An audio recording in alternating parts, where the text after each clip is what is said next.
이라는 주제로 우리 사무엘하 12장 16절에서 25절에 있는 말씀 함께 보겠습니다. 우리 함께 교독해서 읽겠는데요. 제가 첫 구절부터 읽겠습니다. 사무엘하 12장 16절에서 25절까지입니다. 다윗이 그 아이를 위하여 하나님께 간구하되 다윗이 금식하고 안에 들어가서 밤새도록 땅에 엎드렸으니 그 집의 늙은 자들이 그 곁에 서서 다윗을 땅에서 일으키려 하되 왕이 듣지 아니하고 그들과 더불어 먹지도 아니하더라. 이래 만에 그 아이가 죽으니라. 그러나 다윗의 신하들이 아이가 죽은 것을 왕에게 아뢰기를 두려워하니 이는 그들이 말하기를 아이가 살았을 때에 우리가 그에게 말하여도 왕이 그 말을 듣지 아니하셨나니 어떻게 그 아이가 죽은 것을 그에게 아뢰 수 있으랴. 왕이 상심하시리로다 함이라. 다윗이 그의 신하들이 서로 수군거리는 것을 보고 그 아이가 죽은 줄을 다윗이 깨닫고 그의 신하들에게 묻되 아이가 죽었느냐 하니 대답하되 죽었나이다 하는지라. 다윗이 땅에서 일어나 몸을 씻고 기름을 바르고 의복을 갈아입고 여호와의 전에 들어가서 경배하고 왕궁으로 돌아와 명령하여 음식을 그 앞에 차리게 하고 먹은지라.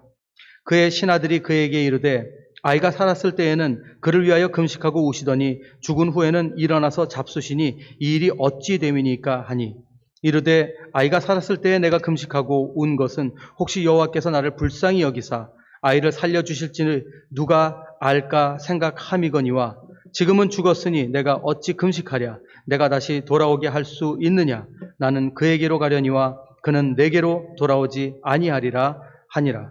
다윗이 그의 아내 밧세바를 위로하고 그에게 들어가 그와 동침하였더니 그가 아들을 낳음에 그의 이름을 솔로몬이라 하니라.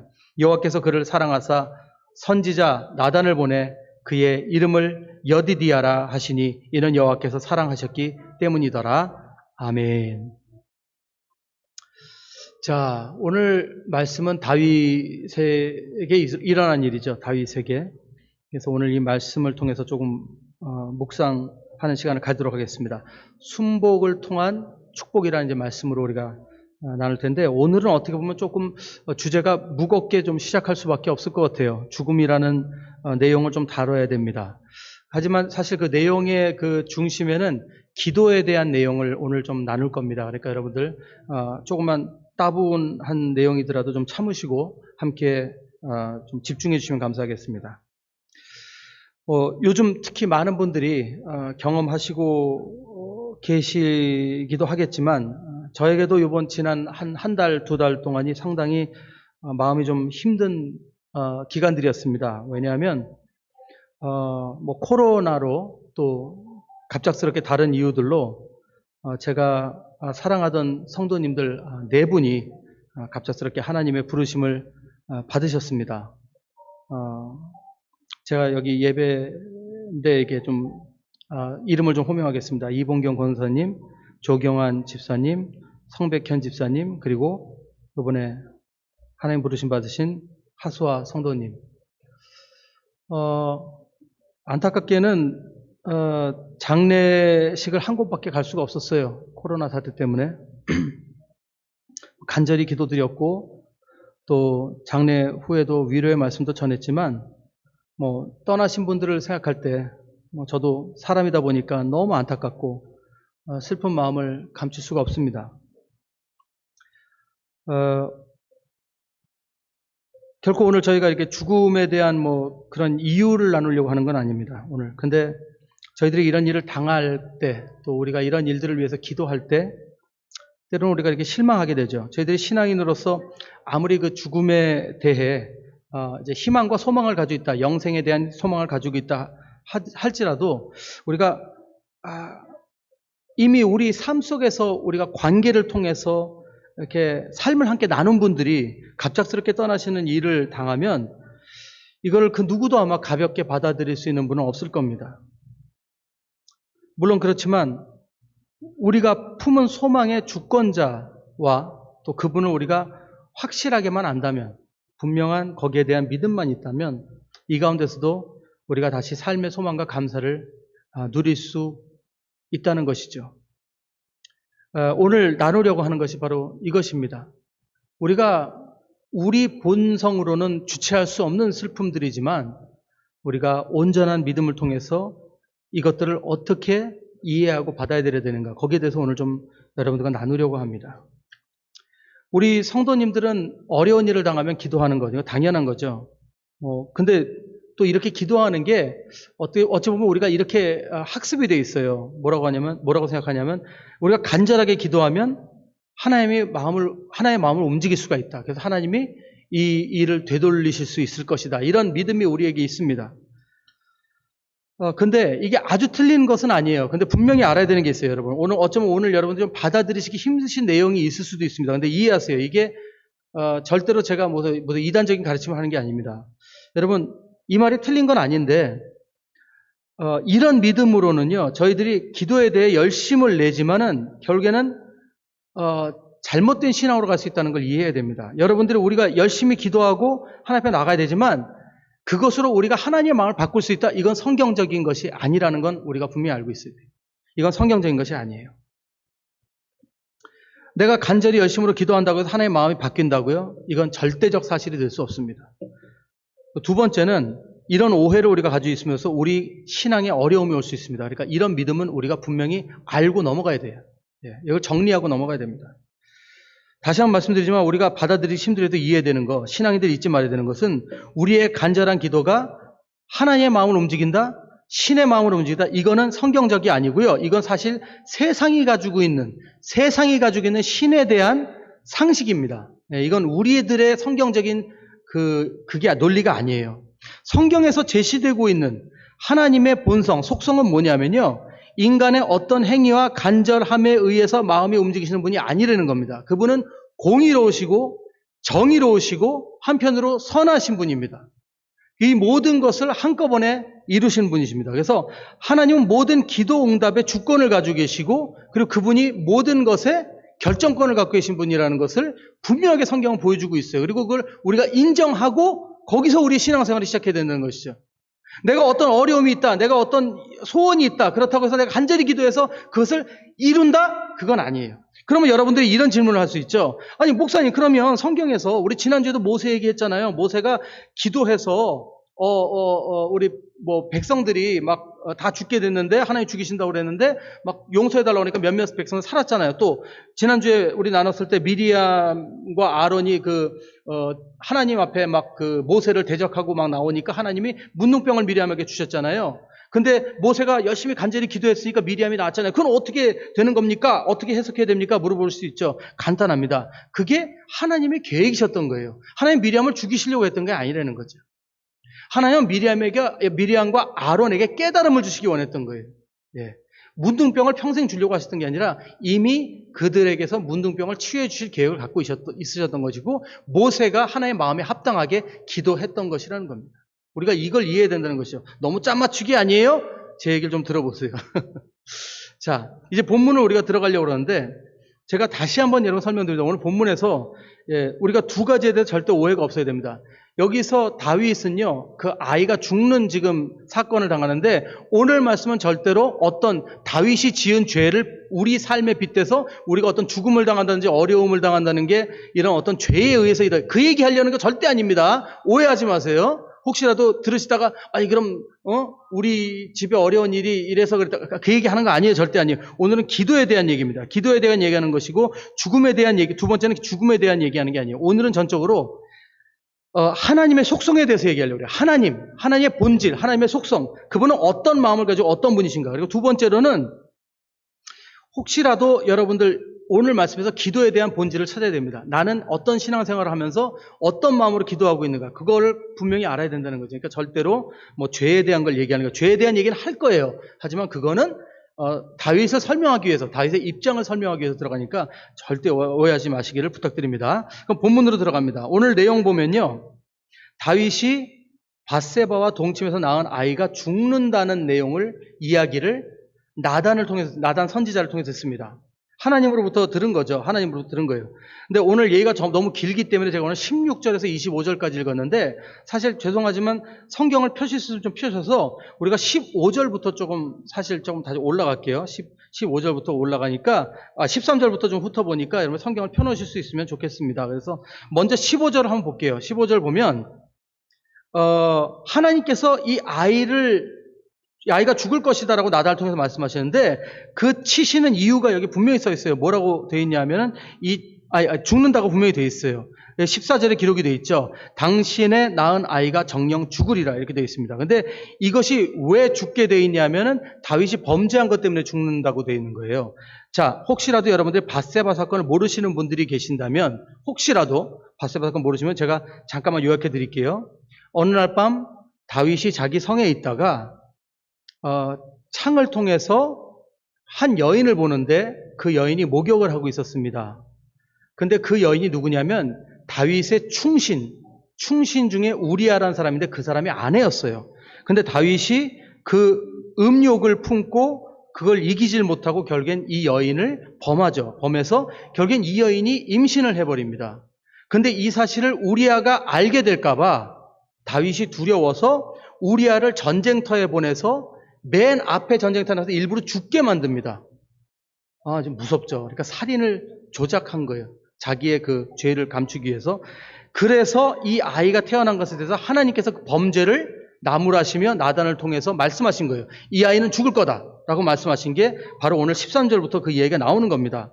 다시 말씀드리자면 오늘 말씀에 여러분 이 아이가 죽는 이유는 이 다윗이 범죄했기 때문입니다. 근데 오늘 내용을 우리가 잘 이해해야 됩니다. 오늘 이 본문을 많은 분들이 해석을 어떻게 하냐면 우리는 죄를 짓지 말아야 된다. 죄를 지으면 징계를 받는다. 이 얘기로 이해를 하시는 분들이 많아요. 사실은 맞아요. 근데 그것뿐만이 아니에요. 더 중요한 핵심이 있어요. 그거를 놓친 분들이 많은데 여러분 그걸 오늘 짚고 넘어가야 됩니다. 왜냐하면 하나님은 당연히 죄를 지으면 징계하시고 다 그거 하시죠. 예, 거기에 대한 대가를 치르게 하죠. 근데요, 만약에 그렇게 이해한다면 이 본문을 저와 여러분들이 여기 살아있을 수가 없어요. 예, 죄송한 말씀이죠. 우리는 다 죄 안에 있고 우린 죄를 짓는 사람들이기 때문에 하나님 그냥 이렇게 행하시는 분이라면 우린 다 죽어야 돼요. 하나님은 모든 거기에 대해서 약속을 지키시는 분이기 때문에 죄에 대해서 죽음으로 만약에 다스리신다면 다 죽어야 됩니다. 그러니까 그건 아니에요. 그럼 13절을 보겠습니다. 13절에 뭐라고 되어 있냐면 이렇게 되어 있어요. 다윗이 나단에게 이르되 내가 여호와께 죄를 범하였노라 하매 나단이 다윗에게 대답하되 여호와께서도 당신의 죄를 사하셨나니 당신이 죽지 아니하려니와 이렇게 말씀하세요. 자, 여기를 우리가 집중해서 잘 해석해 봐야 돼요. 자, 지금 이 아이가 왜 죽는다고 그랬죠? 죄 때문에 죽는다고 그랬죠. 근데 13절에 뭐라고 되어 있냐면 다윗이 나단에게 내가 여호와께 죄를 범하였습니다 라고 고백을 하니까 나단이 뭐라고 그러냐면 여호와께서도 당신의 죄를 사하셨습니다. 회개했으니까 사했다는 거예요. 그러면서 당신이 죽지 않을 거라고 그런 거예요. 그럼 끝난 건가요? 끝난 것 같았는데 거기서 해결되지 않았어요. 14절에서 다시 말씀하시는 것이죠. 이 아이가 죽을 것이다. 그거 이상하잖아요. 죄를 지은 건 다윗인데 그는 용서하시고 왜 죄 없는 아이는 죽어야 할까요? 자, 여기에 대해서는 여러 가지 해석이 있지만 우리가 잘 알아야 됩니다. 14절을 보면은 13절에 14절, 15절 보면 이후에 보면 이렇게 설명합니다. 왜 아이가 죽어야 되는가? 이 일로 인하여 여호와의 원수로 크게 회방할 거리를 얻게 하였으니.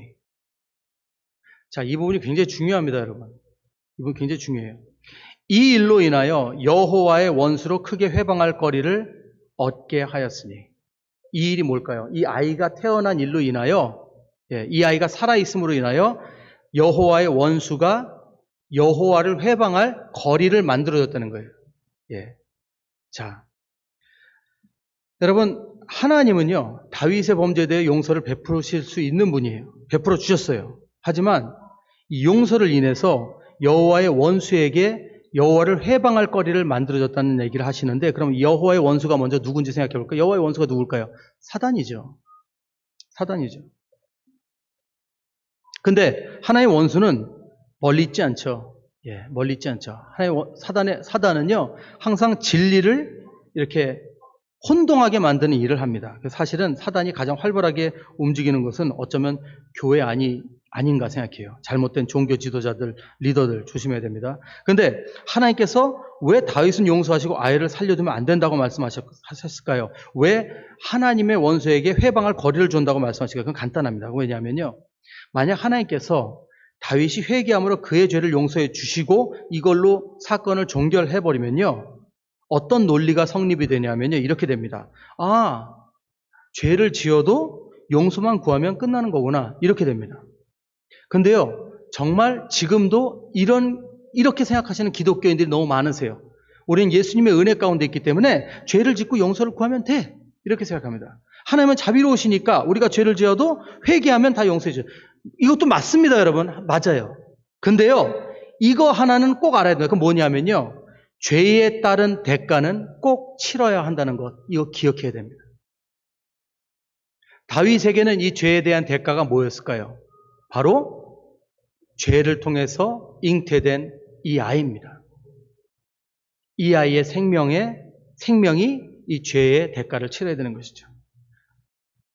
만약에 하나님께서 그렇게 안 하신다면 우리들은 하나님께서 죄에 대해서 이거 방관하시는 분이시구나 이렇게 생각할 수 있는 것이고, 그리고 이것은 바로 사단에게 하나님을 회방하게 하는 꺼리를 주는 것이라는 거죠. 하나님 공평한 분이 아니시다라고 얘기할 수 있는 꺼리를 만드는 것이라는 거예요. 이해하시겠죠?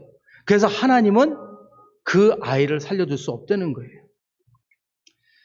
우리가 잘 이해해야 됩니다. 하나님은요, 절대로 우리의 행위를 통해서, 우리가 뭔가를 잘하고 못함을 통해서 우리들에게 더 크레딧을 주고 크레딧을 빼시고 이런 분이 아니에요. 하나님 공의로우신 분입니다. 우리를 은혜로 용서해 주실 수 있는 분이시지만 우리가 죄를 통해서 만든 결과에 대해서는 우리는 받아야 돼요. 내가 아무리 회개를 했다 하더라도 그 죄에 대한 결과는 우리에게 돌아올 수 있는 겁니다.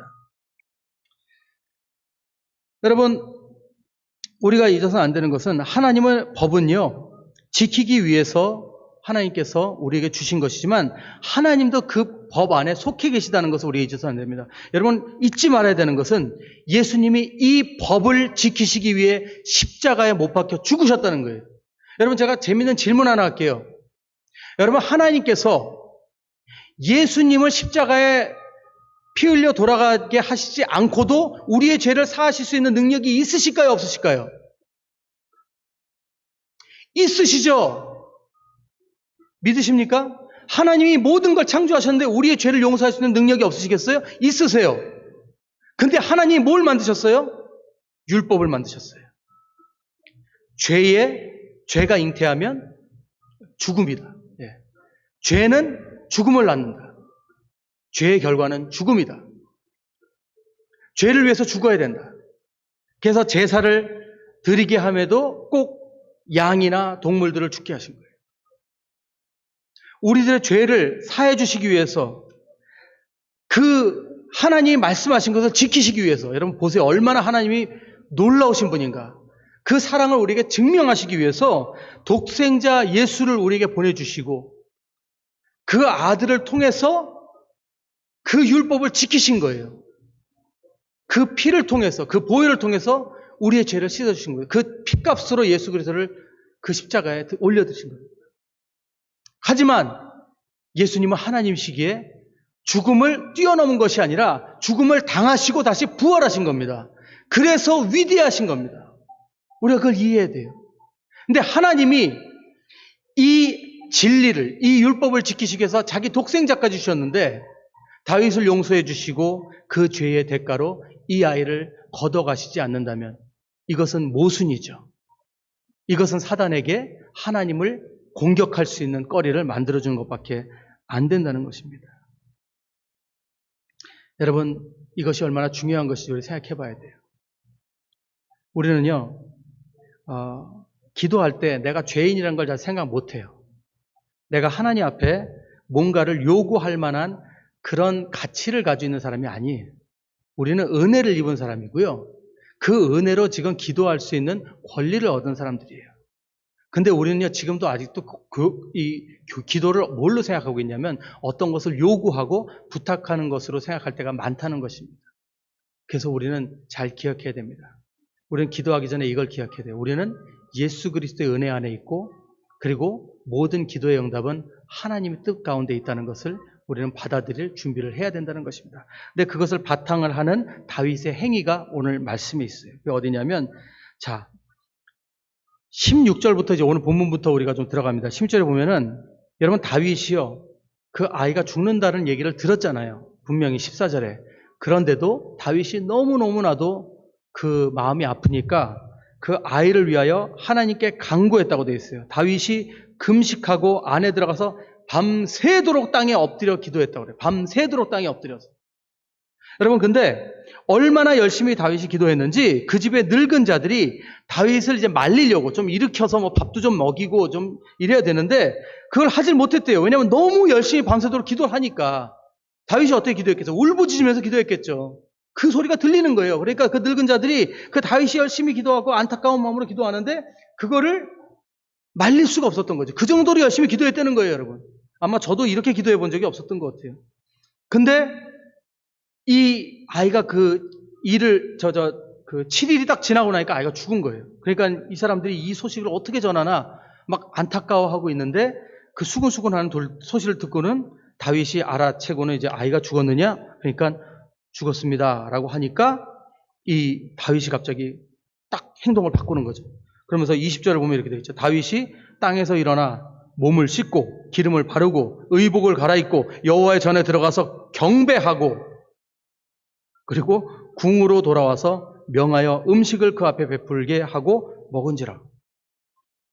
자, 하도 이상해서 신하들이 물었다고 합니다. 그러니까 다윗이 이렇게 대답합니다.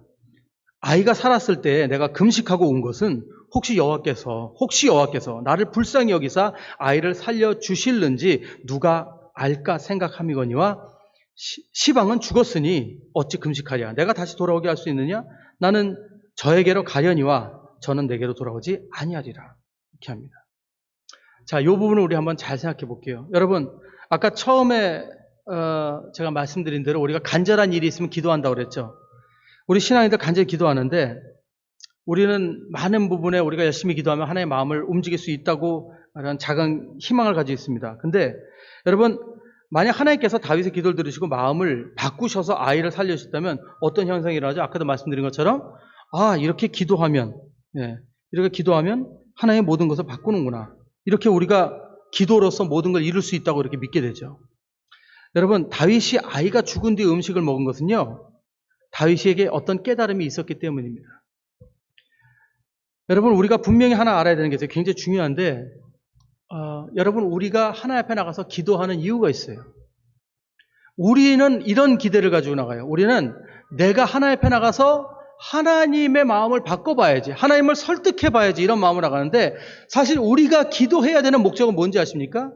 기도해야 되는 목적은 우리가 하나님 앞에 나가서 하나님이 우리 마음을 하실 수 있도록 우리가 하나님 앞에 나가는 게 기도예요. 그러니까 반대예요. 내가 나의 뜻을 이루기 위해서 나가는 것이 아니라 하나님께서 하나님의 뜻을 우리에게 보여주시고 나의 마음이 바뀌고 나의 마음이 하나님께 순종할 수 있도록 준비하는 그 시간이 바로 기도의 시간이라는 거예요. 그거 좀 이따 우리가 자세하게 설명할게요. 다윗이 식음을 전폐하고 기도하다가 아이가 딱 죽으니까 아이 죽었어? 요번에 안 넘어가시네. 그럼 관둬야지. 이러고 일어나서 밥 먹은 게 아니라는 거예요. 다윗은요, 열심히 기도하는 동안에 뭘 했냐면, 하나님 이 아이를 살려주십시오. 불쌍히 여기시오. 얘는 죄가 없습니다라고 기도하면서 그 다윗이 마음에 뭐가 있었을까요? 그리고 그 하나님은 다윗의 마음에 무엇을 계속 말씀하셨을까요? 이 일은 일어나야 한다. 나는 공의로운 하나님이다. 나는 정의로운 하나님이다. 죄의 대가는 치러져야 된다. 죄를 지었으면 죽음으로 갚아야 한다. 이것이 계속 하나님께서 기도 가운데 다윗의 마음에 분명히 올려졌다고 저는 믿습니다. 제가 전에 어떤 목사님과 말씀드렸어요. 제가 굉장히 존경하는 목사님인데 농담을 하시는데 이런 말씀을 좀 하셔서 놀랐어요. 어떤 어려움이 있었던 일을 이렇게 말씀하셔서 내가 목사님 힘드셨겠어요. 걱정 많으셨겠어요. 그러니까 목사님이 이러시더라고요. 아니야, 걱정은 안 해서 기도는 했는데 걱정 안 했어. 그러시더라고요. 여기까지 좋았어요. 근데 그 다음에 이제 재밌으라고 하신 말씀 같은데 뭐라고 말씀하셨냐면, 제가 오해했을 수도 있어요. 근데 이렇게 말씀하시더라고요. 내가 어떻게 기도를 했냐면, 하나님 제 기도 안 들어주시면 제 손해입니까? 하나님 손해지? 이러면서 기도하셨대요. 재밌는 말이에요. 재밌는 말인데, 제가 좀 깐깐하게 엄연히 따지자면, 여러분, 기도는요, 하나님 계획 안에 있기 때문에 기도를 들으신 거지, 하나님 손해날까봐 기도 들으신 거 아니라는 거죠. 근데 우리들이 이런 생각을 많이 가진다는 거죠. 내가 뻐득이면 하나님 이렇게 들어주시고, 그런 거 아니라는 거예요. 여러분, 분명히 이해되는 게 있어요. 우리는요, 성경에 수많은 구절들을 알고 있죠. 무슨 구절을 알고 있죠? 하나님께서 약속을, 기도를 하면 들어주신다는 약속의 말씀을 굉장히 많이 알고 있죠. 제가 여기 다 가져왔어요. 여러분들 이 중에 몇몇 구절들은 여러분들 분명히 아마 대개 벽에 하나는 붙어 있을 거예요. 시계에 아마 써 있든지 어디 붙어 있을 거예요. 근데 여러분 오늘 회개하시고 잘 들으시기 바랍니다. 여러분 마태복음 7장 7절 8절 좀 길지만 다 들어주세요. 구하라 그러면 너에게 주실 것이요, 찾으라 그러면 찾을 것이요, 문 두드리라 그러면 너에게 열릴 것이니 구하는 이마다 더 얻을 것이요. 다 아시죠? 다 안 읽을게요. 빌립보서 4장 6절 7절 아무것도 염려하지 말고 모든 일에 기도와 간구로 너희 구할 것을 감사함으로 하나님께 아뢰라. 그리하면 모든지가 뛰어난 하나님의 평강이 그리스도 예수. 다 아시죠? 마태복음 18장 19절 20절 진실로 다시 너에게 이르노니 너희 중에 두 사람이 땅에서 합심하여 무엇이든지 구하면 하늘에 계신 내 아버지께서 저희를 위하여 이루게 하시리라. 두세 사람이 내 이름을 모인 건 나도 그들 중에 함께. 마태복음 21장 22절 너희가 기도할 때 무엇이든지 믿고 구하는 것은 다 받으리라 하시리라. 에레미야 29장 12절 너희는 내게 부르짖으며 와서 내게 기도하면 내가 너희를 들을 것이요. 야고보서 5장 16절 이러므로 너희 죄를 서로 고하며 병 낫기를 위하여 서로 기도하라. 의인의 간구는 역사하는 힘이 많으니라. 이게 다 뭡니까? 다 기도를 하면, 믿음으로 기도하면 들어주신다는 말씀이죠. 근데 여기에 우리가 절대적으로 적용해야 되는 공식이 있습니다. 제가 말씀드리는데 산수도 공식이 있어요. 그죠? 내가 계산하는 방정식이 있고 공식이 있어요. 그걸 적용해야 바른 답이 나와요. 예. 성경 말씀은 뭘로 풀어야 돼요? 성경 말씀은 성경 말씀으로 풀어야 돼요. 성경 말씀을 바로 이해하려면 성경 말씀을 풀어야 돼요. 에베소서 6장 18절 제가 읽어드릴게요. 에베소서 6장 18절. 잘 들으세요. 모든 기도와 간구를 하되 항상 성령 안에서 기도하고 이를 위하여 깨어 구하기를 항상 힘쓰며 여러 성도를 위하여 구하라. 세 가지가 있습니다. 여기. 첫째, 기도할 때 뭘로 기도하라고요? 성령 의지해서 기도하라. 이게 제일 중요한 겁니다. 두 번째, 깨어 구하기를 항상 힘쓰라. 계속 기도하라는 거예요. 계속. 셋째, 무엇을 위해요? 서로를 위해서 기도하라는 거예요. 자, 첫 번째 성령을 의지해서 기도하라. 이게 왜 중요하죠? 우리가 기도를 믿음으로 하면 들어준다고 그러는데 문제가 뭐냐면 우리는 기도할 만한 그 온전한 주제를 갖고 있을 만한 사람이 못 된다는 거예요. 여러분 우리가요. 볼 수 있는 영역이 너무 좁아요. 우리는 내 환경 안에서 왔다 갔다 하는 사람들이에요. 내가 제일 크게 볼 수 있는 거는 우리 교회, 내 가정, 그리고 커봐야 우리 대한민국 뭐 이 정도 아니면 뭐 브라질 다예요. 근데 하나님은 어디를 관리하시죠? 하나님은 온 우주를 관리하시는 분입니다. 하나님은 우리 삶만 보고 모든 걸 결정할 수 없어요. 하나님은 온 우주를 보세요. 하나님이 우리를 보시고 그것을 결정하시면 모든 것에 적용이 돼야 돼요. 근데 우리는 기도 제목을 세울 때 무엇을 보고 세우죠? 내 삶, 내 주위, 내 지인들, 내 환경. 거기에서 우리는 그칩니다. 그래서 우리의 기도는 하나님 앞에 온전한 기도가 될 수 없을 경우가 훨씬 많습니다. 그게 때로는 우리 교회를 위한 기도를 할지라도 때로는. 그래서 우리는요 하나님 앞에 먼저 성령 앞에 나가야 돼요. 그래서 성령님을 의지하고 기도해야 돼요. 성령께서 우리에게 보여주시는 하나님의 뜻, 하나님의 마음, 그것을 받기 위해서 우리가 먼저 애써야 돼요. 거기에서 진정한 온전한 기도가 시작되는 거예요. 물론 우리가 간구하고 안타까운 마음에 우리가 중보하고 그러지만 중요한 것은 그 가운데 하나님 보이시는 답을 얻고 그 마음을 얻어서 그 가운데서 기도를 진행해야 된다는 것이죠. 그럼 우리가 이렇게 생각할 수 있죠. 그럼 기도할 필요가 없나요? 이렇게 해도 하나님 뜻대로 다 될 텐데 우리가 기도 안 해도 되나요? 근데 우리가 그렇게 생각하는 건 잘못된 것입니다. 그럼 만약에 우리가 정말 이렇게 생각한다면 이게 뭐 하나님 뜻대로 될 텐데 우리가 뭐하러 기도해 이렇게 생각한다면 우리는 이미 속보이는 짓을 하는 거예요. 뭐냐면 우리가 기도를 하는 이유는 온전히 우리의 소원을 이루기 위해서 기도했다는 것밖에 안 돼요. 만약 정말 기도를 해도 듣지 않으신다면 기도할 필요가 없다라고 생각한다면 그건 지금까지 나의 충족을 위해서만 내가 기도했다는 증거입니다. 속이 드러난 거죠.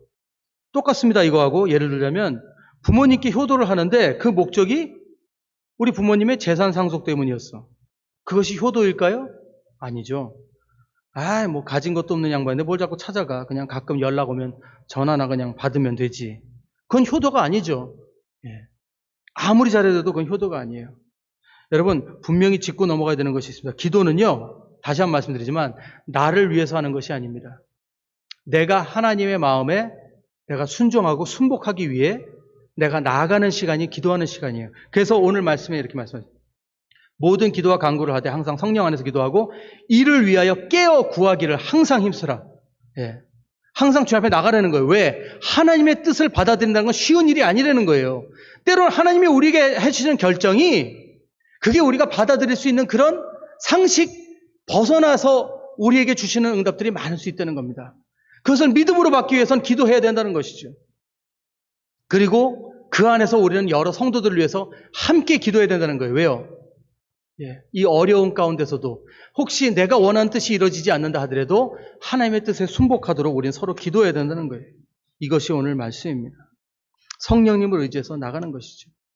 다윗도 당황하고 너무나도 무서우니까 간절히 기도하면 혹시라도 하나님께서 불쌍히 여기셔서 아이를 살려주실까 하고 기도했다는 거예요. 하지만 뭐 이게 우리 마음 아니겠어요? 우리도 그렇죠.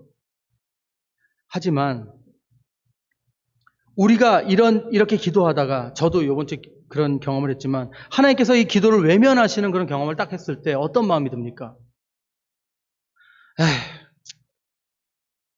다 소용없네. 이럴 줄 알았어. 좀 실망이 되죠. 실망이 되죠. 근데요,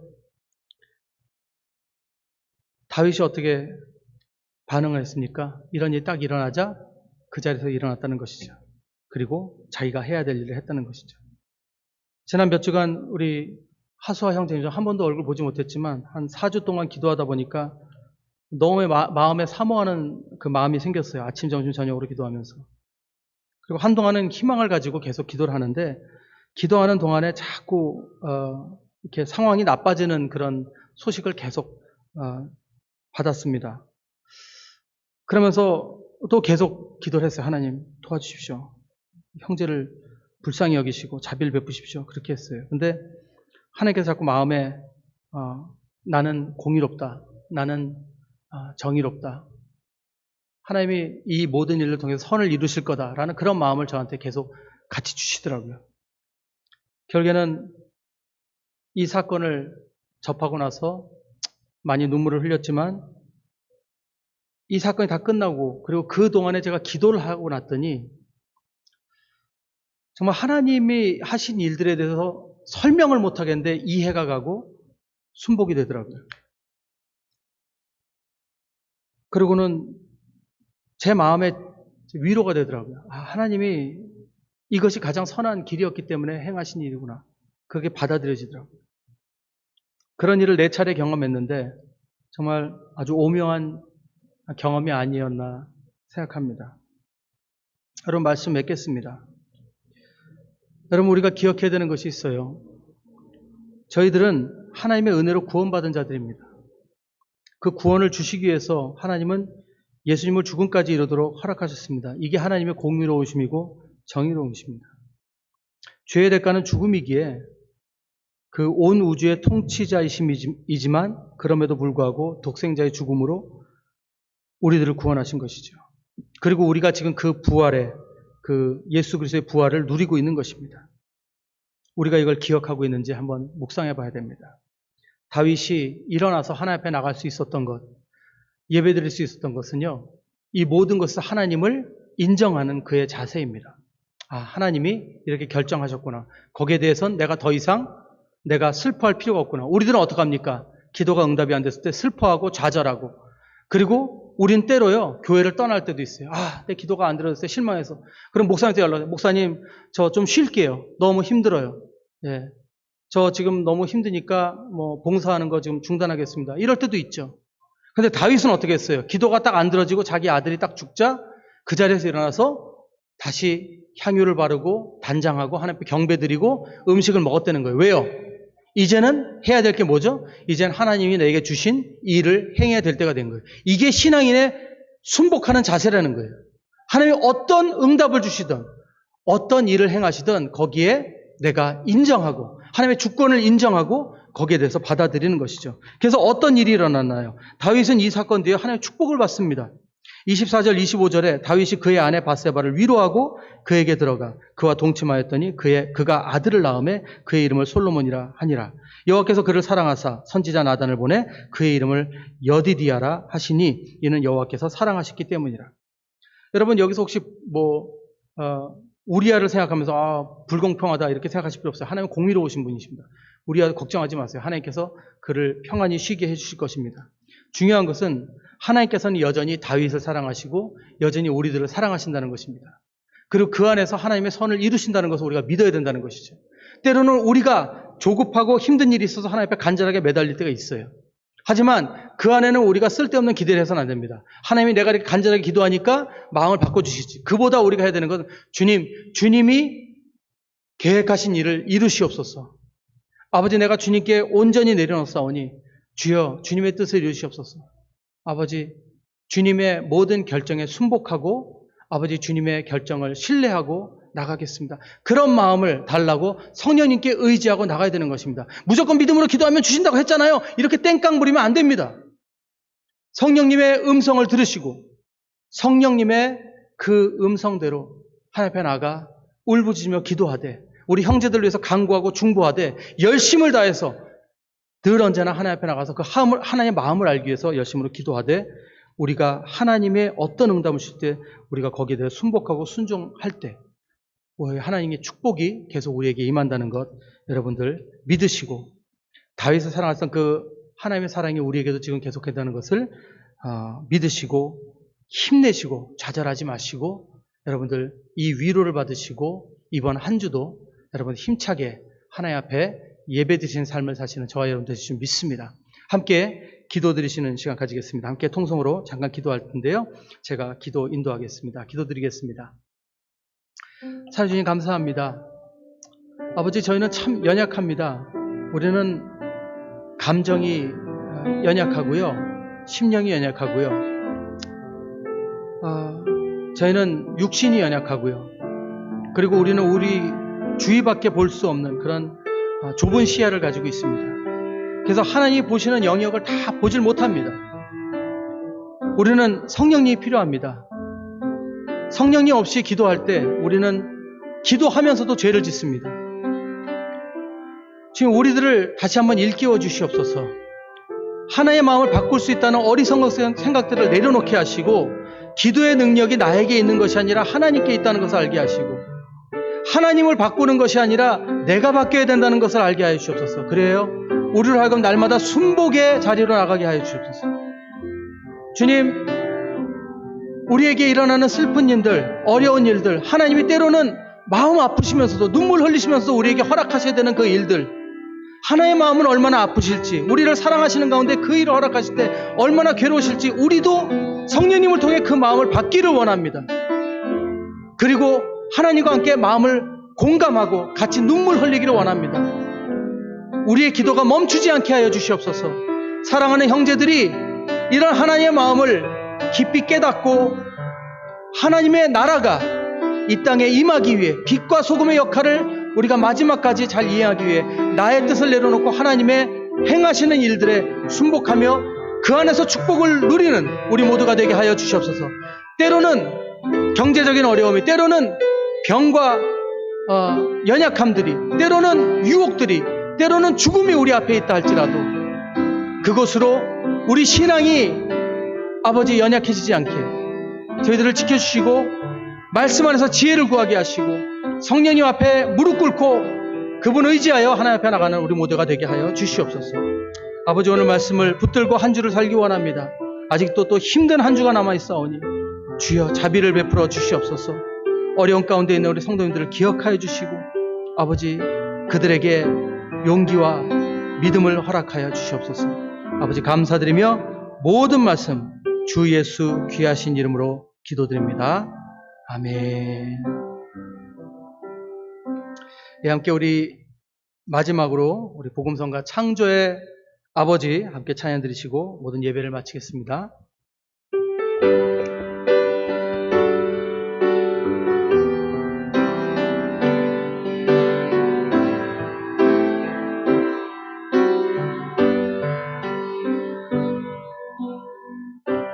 창조의 아버지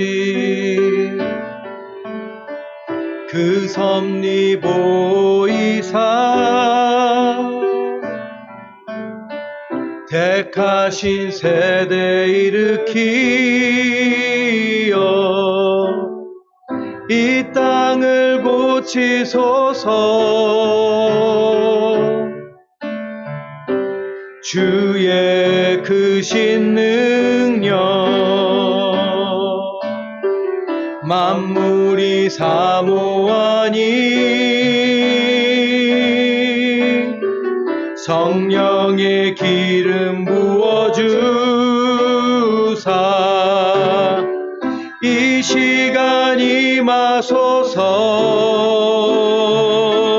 주 영광 여기 임하사 열방 향해 그 빛 비추소서. 주의 얼굴 구할 때 주의 향기 머무소서. 열방의 통치자, 열방의 통치자, 세상이 보리라. 신실한 주의 약속으로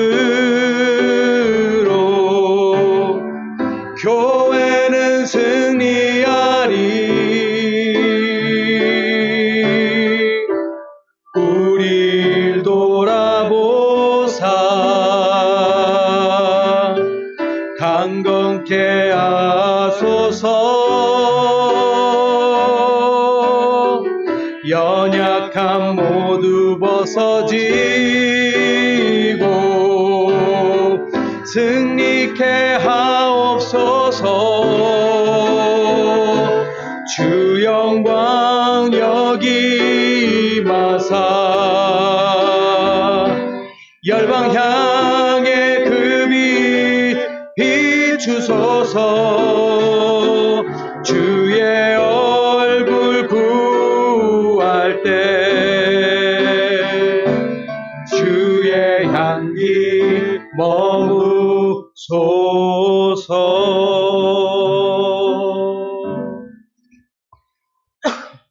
아멘. 축도하겠습니다. 이제는 우리 주 예수 그리스도의 한량없는 은혜와 하나님 아버지의 크고 놀라우신 사랑하심과 성령님의 감화감동하심과 역사하심이 날마다 성령님 의지하여 하나님 앞에 나아가 기도드리며 하나님 앞에 순복하는 자세로 나의 마음을 내려놓고자 늘 노력하고 수고하는 우리 모든 성도님들 위해, 온 교회 위에 지금부터 영원토록 함께 있을지어다. 아멘.